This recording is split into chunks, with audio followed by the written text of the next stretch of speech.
Namaste, dear friends. Namaste to all of you. Welcome to our Viniyoga Unplugged for the date 25th April 2025. It's our 16th meeting since starting in 2024. So wonderful to see you all. Let us begin with our invocation prayers before we go into our talk.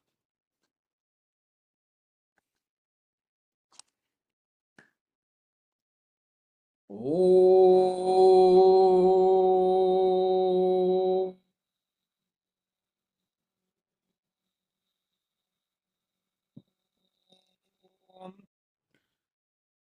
Shuklambaradharam Vishnum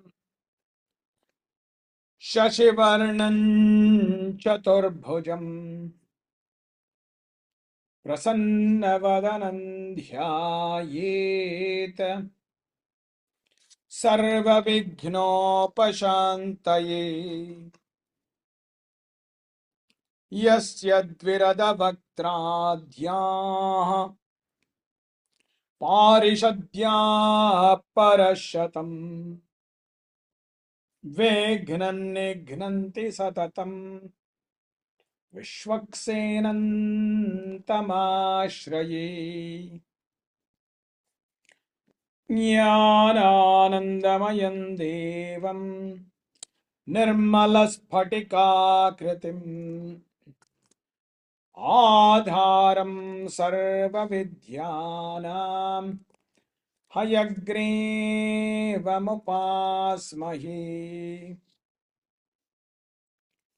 Pundare Kasanasenam Pandura Brendu Sannibham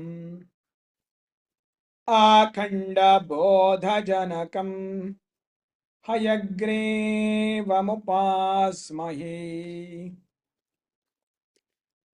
Gurubhyastad Gurubhyascha Namo Vakamadhimahi Vranimahi Chatadradyo Dampati Jagatampati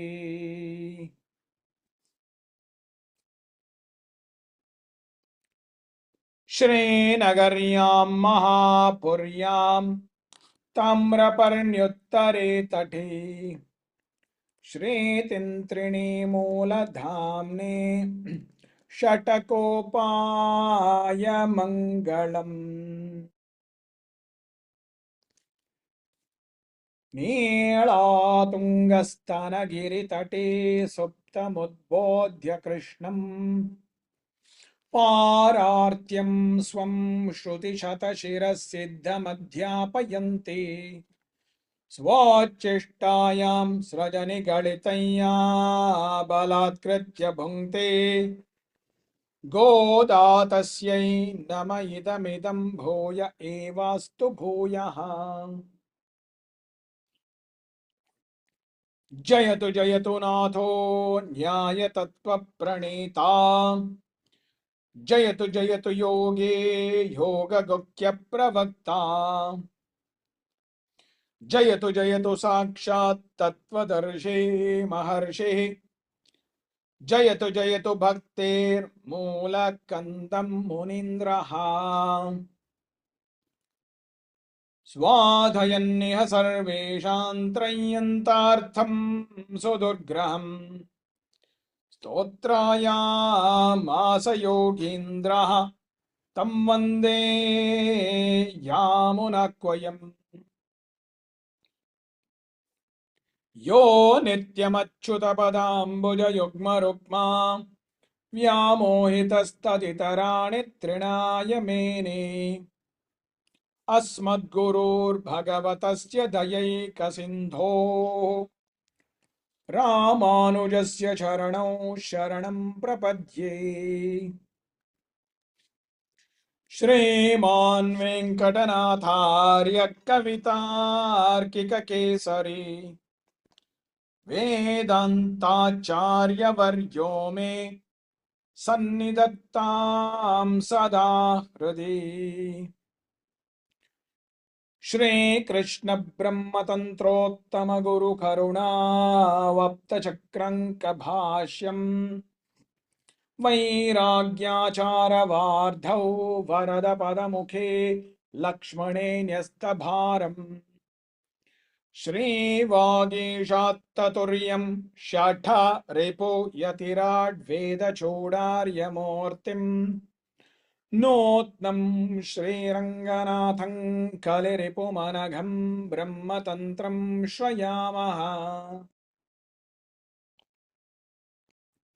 श्रीमन्नूतनरङ्गनाथ यतिराट् आप्तात्मविद्यालयम् श्रीमन्नूतनलक्ष्मणार्य यतिराट् सम्प्राप्ततुर्याश्रमम् श्रीवासेन्द्रकटाक्षसन्ततसुधा लक्ष्यात्मयोगाश्चितम् श्रीमन्नूतनवागधीशयमिनं भक्त्याश्रयामो गुरुम् श्रीकृष्णवागीशयतेश्वराभ्यां सम्प्राप्तचक्राङ्कणभाष्यसारम् श्रीनोत्तरङ्गेन्द्रयतौ समर्पितस्वम् श्रीकृष्णमार्यं गुरुवर्यमीडे विरोधे कार्तिके मासे शतताराकृतोदयम् योगाचार्यं कृष्णमार्यं गुरुवर्यमहं भजे शिष्यकं कृष्णमार्यस्य नाथवंशप्रदीपकं कल्याणगुणरूपन्तं श्रीदेशिकं नमाम्यहम् प्रशान्तपुरुषाकारं विनियोगप्रचारकं विशेष वैदिकं सूरिं तन्देशिकं स्मराम्यहम् लक्ष्मीनाथसमारम्भां नाथयामुनमध्यमाम् अस्मद् आचार्यपर्यन्तां वन्दे गुरुपरम्पराम् श्रीगुरुभ्यो नमः यस्त्यक्त्वा रूपमाद्यं प्रभवति जगतोऽनेकधानुग्रहाय प्रक्षीणक्लेशराशिर्विषमविषधरोऽनेकवक्त्रः सुभोगी सर्वज्ञानप्रसूतिर्भुजगपरिकरप्रीतये यस्य नित्यं देवो हीशः स वो व्यात्सितविमलतनुर्योगदो योगयुक्तः योगेन चित्तस्य पदेन वाचां मलं शरीरस्य च वैद्यकेन योपाकरोत्तं प्रवरं मुनीनां पतञ्जलिं प्राञ्जलिरानतोऽस्मि आबाहुपुरुषाकारं शङ्ख चक्रासिधारिणं सहस्रशिरसं श्वेतं प्रणमामि पतञ्जलिं श्रीमते अनन्ताय नागराजाय नमो नमः पातञ्जलमहाभाष्यचरकप्रतिसंस्कृतैः मनोवाक्कायदोषाणां हर्त्रे अहिपतये नमः भाष्यकृत्सूत्रकृच्चापे निर्मलन्तं सुरूपिणं ध्यातारं श्रीपतेर्नित्यं पतञ्जलिं नमाम्यहम् ॐ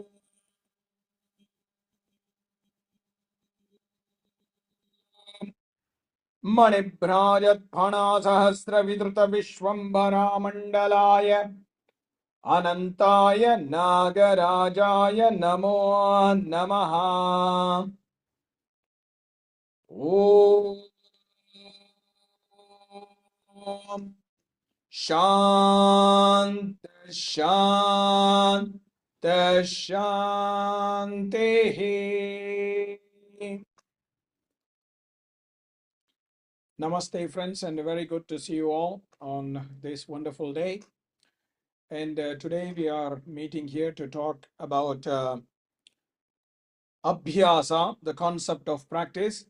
But just to make it a little bit more exciting, if you are watching us live on Facebook, please leave us a comment from where you are watching from and uh, who you are, so that we know where people are watching from. So please let us know where all you're watching from. So this makes us more happy to see where you are participating from. And of course, feel free to share it on your Facebook feeds as well. You can share the video to all the people in the world as well. So anyway, let's go back to the topic of practice. This topic, Abhyasa, is very, very important uh, in the yoga tradition, especially because practice is one of the ways through which we are reaching our first immediate goal of yoga, that is Chittavritti Nirodha. The word used by Patanjali for practice is actually called Abhyasa. It's a very fascinating word. It Abhimukena asaha abhyasaha. A word that actually means a practice from a very intimate place in our system. That means we practice from our heart. Practice, whether it is a body practice or a breathing practice or even a mantra practice, is not coming from the body, breath, or our mind, but in the Vedic tradition, the way the word abhyasa is defined, it's actually a movement that is coming from our heart. And this is because who is the practitioner is Purusha, who is the practitioner. Even though we are doing the practice through the body, it is actually the Purusha who is the practitioner. And that is why Purusha is in the heart, and therefore practice is that which comes from the heart. I think so far many of us are still living in the world where we have a driver for the car. Very soon comes the time of driverless cars, but we can still say that we have drivers for our cars.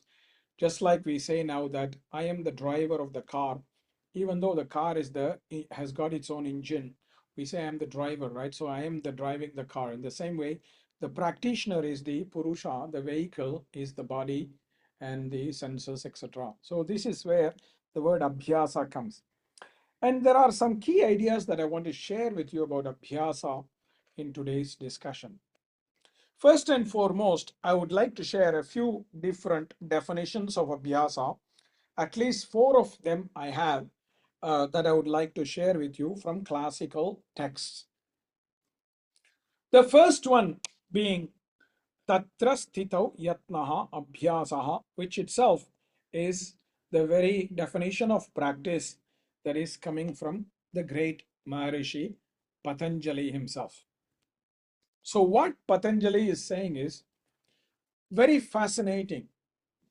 He's saying practice is that effort. Yatnaha means an effort. That means you have to consciously do it. An effort is something that we put in consciously. An effort is not unconscious. When it's unconscious, we wouldn't say it's an effort. It's just happening randomly. So practice, therefore, already is conscious. And conscious to what? Conscious effort for what? Tatra sthitau.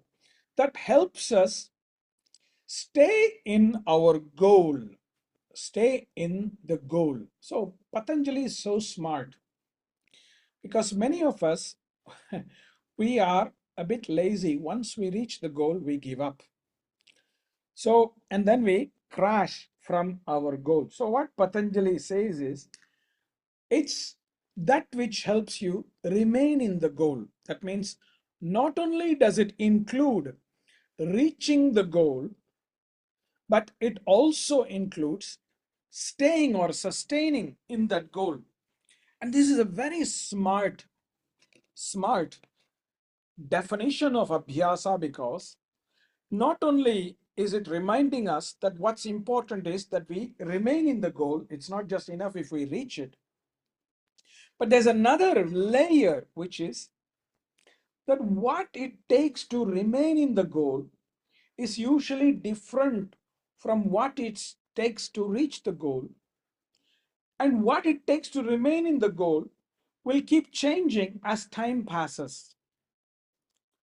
And therefore, the idea of practice is not that you do one practice for the rest of your life. And this is the biggest defect in modern yoga, where they are standardizing yoga practices. That's completely flawed, because it is going against the very teaching of Patanjali. So if you standardize practices, and this is very sad because even organizations in India are trying to design what is called standard yoga protocols, that is completely against the principle of Patanjali and principle of yoga, that it has to be standardized, because what is standardized is not really going to work for us in the long term.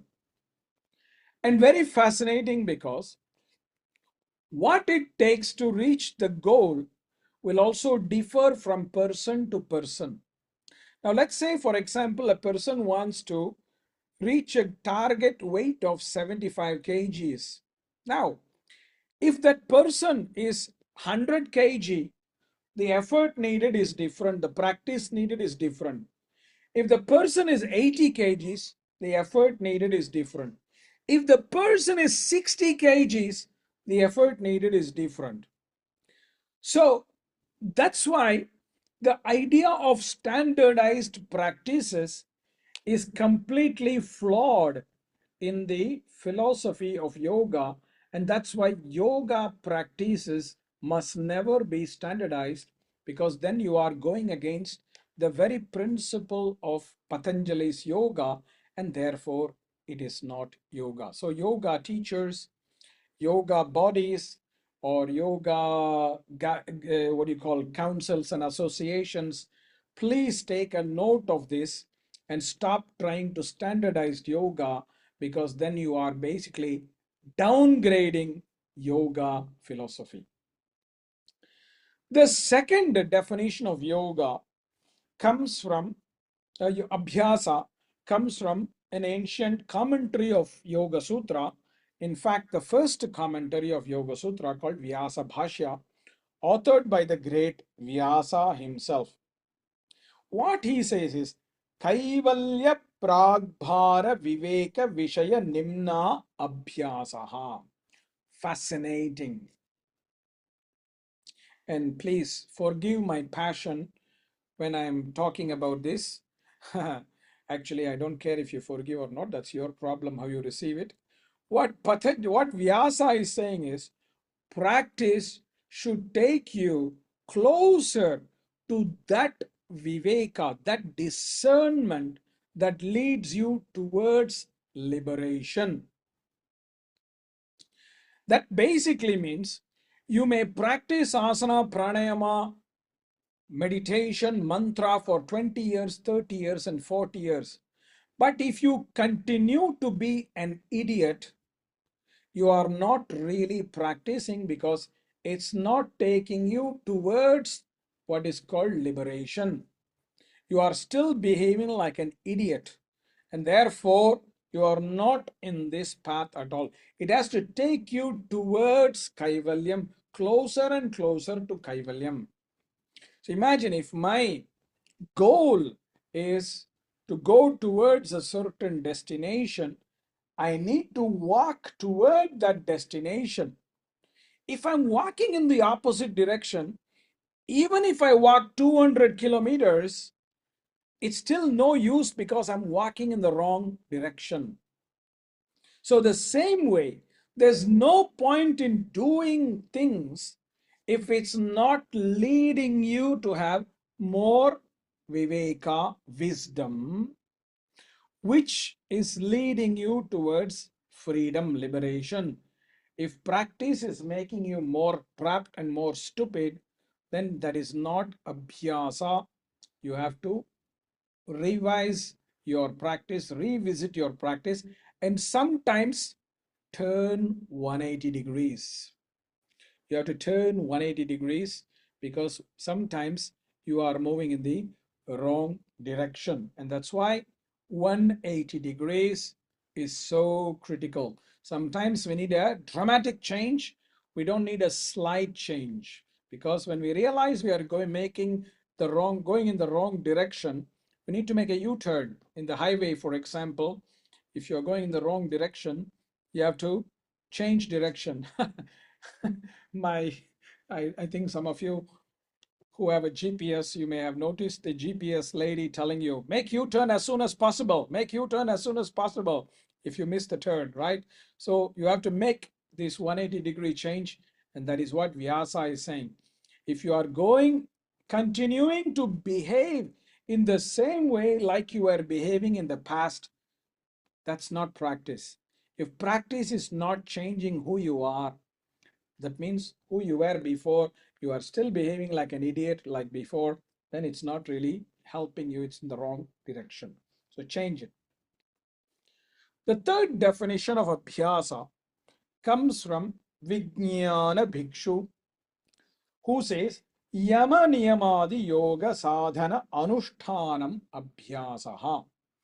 In this same sutra, what Vijnana Bhikshu, the commentator of the great commentary called Yoga Vartika, is saying is that the long-term practice of practices such as yama, niyama, etc., which basically means he is saying the practices of Ashtanga Yoga, the practices of Ashtanga Yoga, the long-term practice of that is what is called as abhyasa. So again, if you look at this definition, practice is not just doing one thing.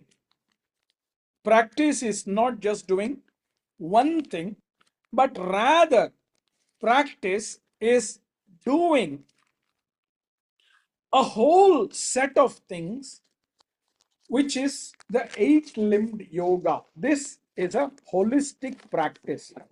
So there's no point in you doing a selection of practices rather than the entire spectrum of practices. You can't choose what you want to do. You have to do the whole lot. So if you are somebody who is saying, oh, I only like these parts of practice and I don't want to do the other parts, you're really not doing yoga practices. You're just doing some other practice, and that's partially why you're not reaching the goal. And this includes, my dear friends, things like yama and niyama, includes things like attitudes, behaviors, diet. For example, for a yogic practitioner, the diet is very important. It has to be mainly, if not only, a vegetarian diet, and there should be no consumption of intoxicants such as alcohol or drugs or things like that, not even a bit, because this is all things that will set you back. So whether you like it or not, you can't choose what you like to practice, because that is not in the principle of yoga. Yoga is a discipline, my dear friends. It's not an entertainment where you go and select what you want to consume and what you don't want to consume. If you want to benefit from yoga, you have to embrace that discipline and practice the whole set of practices as prescribed, not be picky and choosy saying, oh, I'll do this bit, I'll do that bit, I'll do this bit. No. Even as a practitioner, if you cannot do that, please reflect what it is if you are supposed to be a teacher. It's even more important that as a teacher of yoga, you be disciplined and practice the entire eight limbs and not be pick and choosy, because you will be ineffective as a practitioner and therefore furthermore ineffective as a teacher. So this is the third definition of abhyasa that I want to share with you. The last definition I want to share with you is coming from Acharya Krishnamacharya in his commentary called the Yoga Valli, where he says abhyasa is presented as Prakriti Purusha Viveka Bheda Jnana Manana Abhyasaha. He says the practice is something that is constantly reminding us the difference of Purusha and Prakriti. See, in yoga philosophy, which is completely not Advaita at all, yoga is actually consistent more with Visishta Advaita. There are three principles which we have to acknowledge: Purusha, Prakriti, and Ishvara. Among them, that Purusha and Prakriti are not the same is very important, because if we don't see the difference, that is avidya. That Purusha and Prakriti are different. That practice we have to continuously meditate and act out in our actions. That is what is presented as abhyasa. That we constantly remind ourselves that Purusha and Prakriti are two different entities. And it's not just to remind that they are two different, but even more is important. They are all technical terms or technical language. It's important to remember that Prakriti is meant to serve the Purusha, and we need to constantly remember that and practice our life activities based on that. That is what is called Abhyasa. If we are serving Prakriti, that's not Abhyasa. We have to use Prakriti to serve Purusha. That becomes Abhyasa. And this will get reflected in every one of our life activities, whether it's the practice of asana, practice of pranayama, practice of diet, practice of lifestyle, how we relate with people, etc., etc. This is what is the final definition of Abhyasa that I wanted to share with you. What Patanjali is reminding us is that practice, the very word practice, even in English, implies that it is something that we have to do more than one time. So that's why Patanjali in the very next sutra says that practice has to be for long term. Dirgha Kala. You have to practice it for a long duration of time. Now, this does not mean that you have to do every day 5-hour practice, 6-hour practice, etc. You see, that is not the meaning of long term. The meaning of long term means over a period of time, like weeks, months, and years. And in Vedic tradition, it basically means lifelong practice. Nairantarya, without interruption. That means if you break your practice, you are setting back. Many people will tell you that. Even physical therapists or physical educators, when they're talking about exercise and things like that, they say, well, practice it for many, many days, because if you give up practicing, then you are set back a few weeks. So you have to restart almost from the beginning again. The same with practice. And now when you think about practice as holistic, which includes diet and lifestyle, now you understand why I say to you that even things like consumption of alcohol or intoxicants, you must not even do it one time, because that means you are breaking the practice. You are creating an antaraya. So, oh, it's just once in a while, once in a month, once in 2 months, once in a year. Even that is not right. It's not right. You have to practice. You have to practice consistently. Just like brahmacharya is lifelong. You can't say, oh, I will just cheat one time. Or stealing. I'll just cheat one time per month. The same way, don't break rules like dietary rules or consumption of alcohol and intoxicant rules even one time. That is what is the meaning, because practice does not apply only to asana and pranayama. It's to all the ashtanga yoga sadhanas, anything that is a practice. So dirgha kala, nairantarya are very, very important. Then Patanjali says satkara, a positive attitude. Now, even though Patanjali is saying just one type of word, adara, satkara and adara, two words he's using. Satkara literally means an attitude of positiveness, and adara means like eagerness or motivation. Now, we take some allied text like the Hatha Yoga Pradipika, where they elaborate on these two words. What is satkara? What is adara? In Hatha Yoga Pradipika, this satkara and adara are expanded to 6 qualities. The first one is called utsaha, great eagerness, motivation, eagerness. You are enthusiastic to practice. You don't practice as if it's a burden. I have to practice. Oh my God, I have to practice. Oh, I have to wake up to practice. That's not utsaha. It's almost like a joy. Oh my God, I'm so happy. I'm excited to practice. That is what is called utsaha, an enormous amount of enthusiasm. Sahasa, perseverance. Do not give up so easily. And this is because life is full of distractions.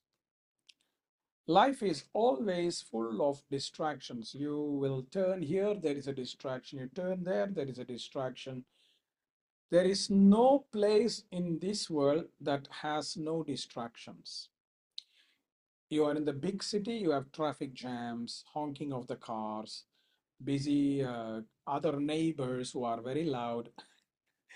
My neighbor is a drummer and he's a young kid and he loves to drum in the morning, in the night time. I can hear all the time. So sometimes when I'm doing my morning practice, he's drumming. So if I say, oh my God, I have to go out and practice in the park. In the park, there will be dogs, there'll be animals, there'll be birds. In the forest, you will have the same. You'll have lions, you'll have tigers, you have thunder, you have rain. You cannot run away from distraction. So you have to persevere, which means stay focused. Dhairya, be confident. Dhairya is a word similar to what Patanjali uses called virya, be courageous. Because when we practice, my dear friends, a lot of things that will be revealed to us are things about ourselves. And we are most scared of seeing things about ourselves. The thing that we avoid to see is usually what things are within us. We like to find fault with others, but have you noticed how become defensive you become when somebody points a small fault at you? Because we don't like to see what is inside. Practice will be self-revealing. So that's why dhairya, be confident because some of your darknesses may be revealed. Tattva jnana, be clear. Be clear. Don't try to get confused because yes, there are many practices, many paths that can be tried. Yoga is not the only path. Yes, but make a clear choice. That's why Patanjali also says, Eka Tattva Abhyasaha. Choose one path and stay with that one path. Don't mix too many things here and there. Be clear. Tattva Jnana. Be very clear with your path. Nischaya is another word for Shraddha. Be confident. Do not be oscillating. Stay focused, stay committed. Do not oscillate here and there. Be steady. Shraddha, practice with faith. And I can guarantee you, my dear friend, faith is essential for any practice to work. And faith is not intellectual, faith is a feeling. And it's essentially important to have faith during darkness much more than when everything is working well. So it's in the most challenging times that we need to have faith, because in the good times it's very easy. Everything is working for you. Why should you have faith? Actually, it's very important to have faith when things are not working. When good things are happening, it's very easy to be confident. It's very easy to have faith because things are going well according to plan. But faith is when things don't go well. That's when we also have to practice. Janasanga parityaga. Let go of company that is distracting. What's distracting company? Any company that is not a satsanga, a company that is not established in the truth. That's why Satyam is a very important principle for yoga, my dear friends. That's why I keep insisting on this principle.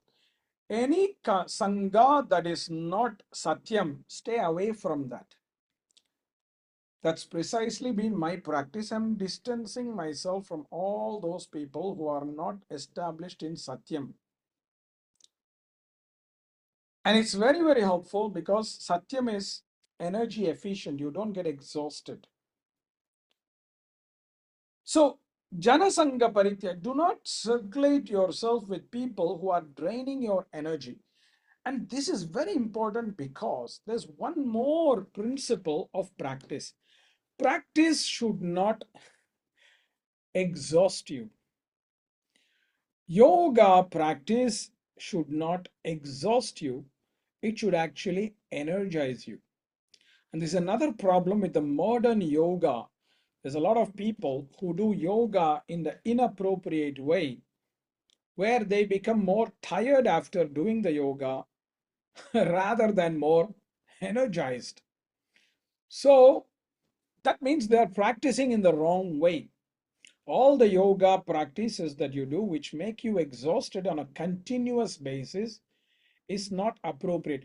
In short term, it's different. For example, in certain therapeutic practices, the body will make you tired in the short term because it wants to aggravate the kapha so that healing can happen. That's different than continuously exhausting practices.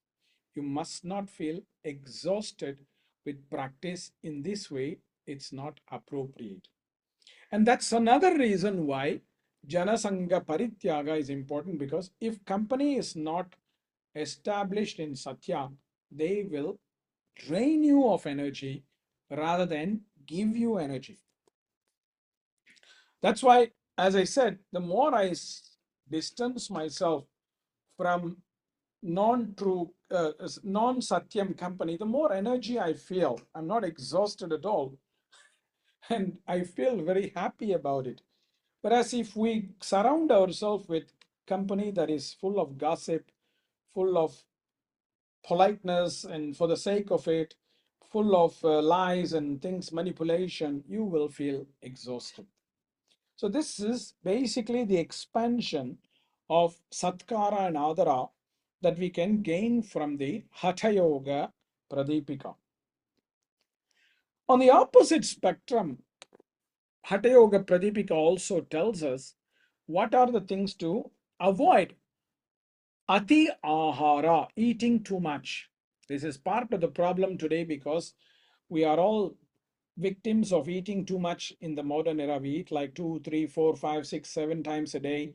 I mean, we eat 3 meals a day and then snacks between the meals and then drinks between the snacks and then snacks with the drinks. So basically, there's no time that we are not eating. That's ati ahara. In the ancient time, they probably ate 1 meal a day or maybe 2 meals a day. And this is what is the problem today: excess eating or excess consumption. Prayasaha, over exertion. I talked about it already. Prajalpa, gossiping. Niyamagraha, holding on to certain very rigid belief systems. Janasanga, company of people who are superficial. Laulya, oscillating.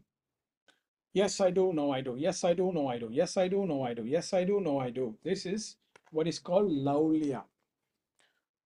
Laulya comes from the word lola in Sanskrit, which means a swing. What does a swing do? It goes back and forth. It goes back and forth. So we practice, then we regress. We practice, and then we regress. We practice. That is called laulya. Do it, don't do it. Do it, don't do it. All this is basically things that we should avoid because they are distracting us from practice. So these are all explanations given by them. Now, on a personal note, I would like to share with you one realization I had some time ago, a few years ago, about the meaning of adara, and this is my personal view. And if you don't agree with it, you can deal with your own problems with that. But basically, what I realize is the word adara should not be understood as I must do the practice. Rather, what can shift is the attitude that I am so grateful that I am getting the chance to do the practice. So, in a way, when I converted this attitude in myself, that instead of I must do the practice, which is what I had before, rather I converted this in myself as I am so grateful that I get the chance to do the practice. Something changed in the quality of my own practice, and it brought certain clarities and other visions and other things that I am very grateful for. And that's why I prefer to present adara in this way, that it is to have the gratitude, the attitude of gratitude that we are able to get the chance. And my dear friends, I can guarantee you that if we are even able to practice, you have to consider yourself so bloody privileged. Because there are so many people who are unable to practice. Not because they are not taught or they are not having space or things like that. But some people, they don't have abilities. I volunteer here in Singapore in an organization that deals with mentally handicapped people. So I spend some time with them, feeding them and spending time with them. They can't even eat by themselves, so they need somebody to feed them. They just lie in bed. They can't move their muscles, move their body. They can't communicate. So imagine how helpless they are. And when you start working with such people, you realize how privileged you are if you are even able to practice. So rather than have this frustration that, oh, I have to do, I must do it, and even that narcissistic idea of this military like idea that I have to do it, I have to do it, I have to do it. If we can have grace and gratitude in our heart that, oh my God, I'm so grateful that God has given me the capacity to do a practice, whether it's asana or pranayama or mantra or the diet that we can eat, the sattvic diet that we can eat. People say, oh, why should I give up meat? I love it. Oh, bloody hell, you love it. That's again an arrogance. If you say, well, I'm so grateful that I can eat this food that is non-violent in nature, that is regenerative in nature, you will understand that things shift. That things shift. What you will gain from that is far more valuable than the things that you fear you will lose. that is where dhairyam has to come up as well, because in order for abhyasa to be successful, there are certain things that we need to let go. And this is where we will lead to the topic of vairagyam, which is what Patanjali presents next, and that we will see in our next meeting logically. So please try to embrace this attitude. Don't look at practice as a compulsion or as a military like discipline. Rather, look at it as a practice of gratitude that you can still do the things that you are able to do. And my grandfather would say, all that we need to be able to practice is the capacity to breathe by our own will.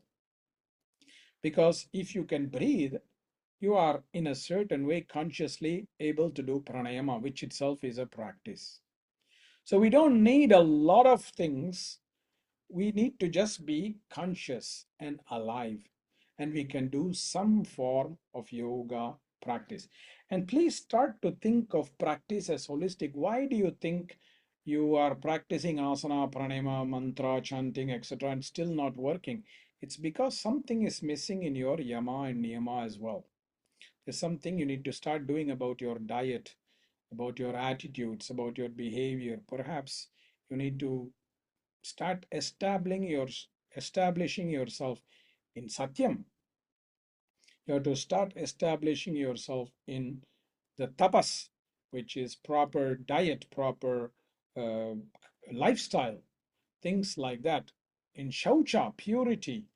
So ahimsa, non-violence. This is again connected to diet. There's going to be a whole set of videos I'm doing on the YouTube channel about vegetarian diet, why it is important. I hope some of you will be inspired by that to reconsider some of your choices. Again, I'm not asking you to make a certain choice. Remember, all choices you make have consequences. So don't complain if you don't get all the benefits when you are only choosing some of it. It's like if my doctor is giving me 7 medications for my problems and I choose, oh, I don't like 5 of them, I just will like the 2 of them. And then I take those 2 and I don't get well. I can't complain the doctor, right? It's my fault that I just took 2 of them. So the same way, we can't complain about Patanjali or yoga because we are choosing one of the 8 limbs. We have to choose all 8 limbs. That's why Patanjali doesn't give us a choice in the Ashtanga Yoga. He doesn't say yama or niyama or asana or pranayama or pratyahara or dharana or dhyanam or samadhi. There's no word or in that entire chapter, in that section. So please remember that very, very deeply in your heart and practice yoga in holistic forms. And this is the secret of abhyasa. Next time, we will continue on vairagyam. We will do a small chant to conclude.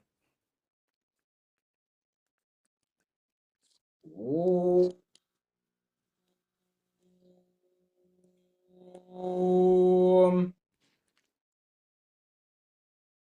तच्चयोरावृणीमहे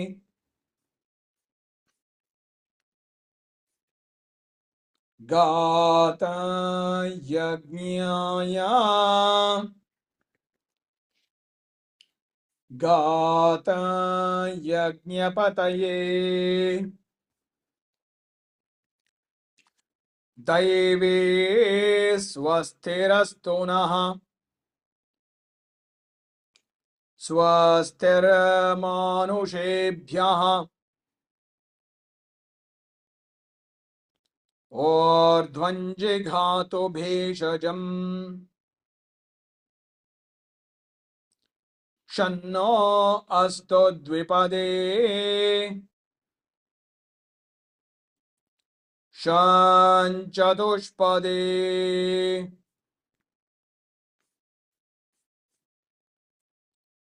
Om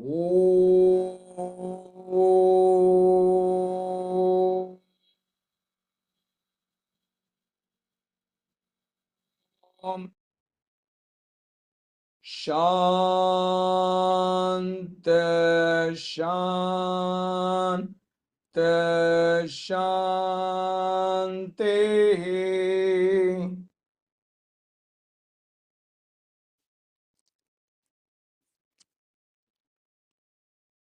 Namaste, dear friends. See you next time. Namaste.